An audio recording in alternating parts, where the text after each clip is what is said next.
Bismillah.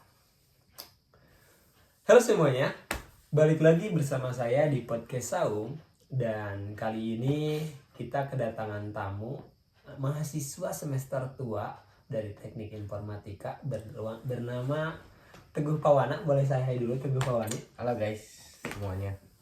Nah, kedatangan Teguh kali ini kita akan membahas sedikit tentang bela negara. Nah, apa sih konsep bela negara itu sih, bro? Nah, halo guys teman-teman semuanya. Sekali lagi ya, kita say hi dulu ya. Gak usah terlalu formal nih guys. Jadi di sini tuh saya akan membawakan dua konsep bela negara. Nah, yang ke satu tuh konsep bela negara di era digital. Era digital. Lalu yang kedua konsep bela negara di dalam kehidupan kita sehari-hari. Wah, menarik tuh, bro. Bela negara di era digital. Setahu saya ya, bro ya, bela negara itu seperti kita terjun militer atau enggak bawa senjata, atau minimal paling sederhana kita baris berbaris di bawah terik matahari gitu, bro, bela negara. Ternyata di era digital juga bisa ya, bro ya. Itu bagaimana sih, bro, bela negara di era digital atau digitalisasi? Nah, contoh bela negara di dalam era digital tuh gak usah jauh-jauh, bro. Misalnya kita tidak termakan hoax itu sudah termasuk bela negara. Nah, kenapa bisa dibilang tidak? Kenapa bisa dibilang termasuk bela negara? Karena termakan oleh informasi hoax itu bisa memecah dua belah pihak, bro.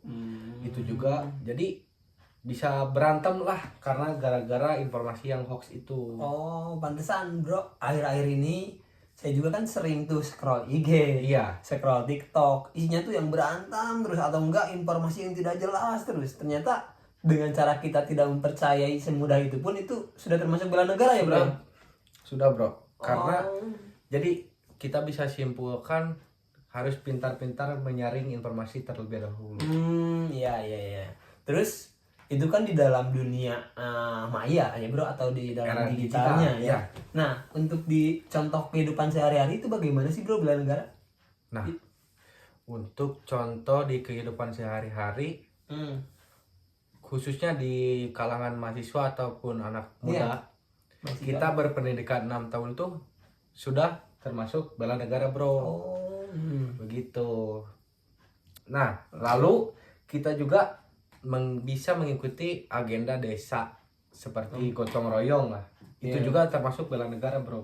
Oh, jadi di samping kita menempuh jenjang pendidikan dan mengikuti aktivitas di desa ya, bro, itu bela negara ya? Bela negara, bro, termasuk itu. Terus bagaimana sih, bro, bagi orang yang sudah menempuh dunia pendidikan gitu, bro, yang sudah tamat dunia pendidikannya, terus dia tidak bisa ikut gotong royong, apa yang bisa dia lakukan untuk bela negara, bro? Gampang sekali, bro. Contohnya membayar pajak dan mempunyai SIM, itu juga termasuk bela negara. Begitu. Oh gitu, guys. Jadi ternyata bela negara itu bisa dilakukan oleh siapapun dan kapanpun ternyata, guys ya. Betul gitu ya, bro ya? Betul. Tidak ada alasan bagi seluruh masyarakat tidak bela negara ternyata, guys. Tidak perlu membawa pistol atau berbaris ya, bro ya, untuk bela negara. Seperti itu, guys. Nah, untuk penutup, bro, ada closing penutup gak dari Bro Teguh untuk anak-anak atau semua masyarakat gitu? Mungkin ada pesan khusus untuk pemuda dan mahasiswa. Boleh, Bro. Boleh. Hei anak muda, jangan terlalu kemakan informasi hoax. Segitu. Terima kasih. Anjay, aja dulu. Pembahasan yang sangat daging mungkin, bro ya, kali ini. Nah, gitu mungkin, bro, podcast kali ini mungkin cukup sampai segitu saja, guys.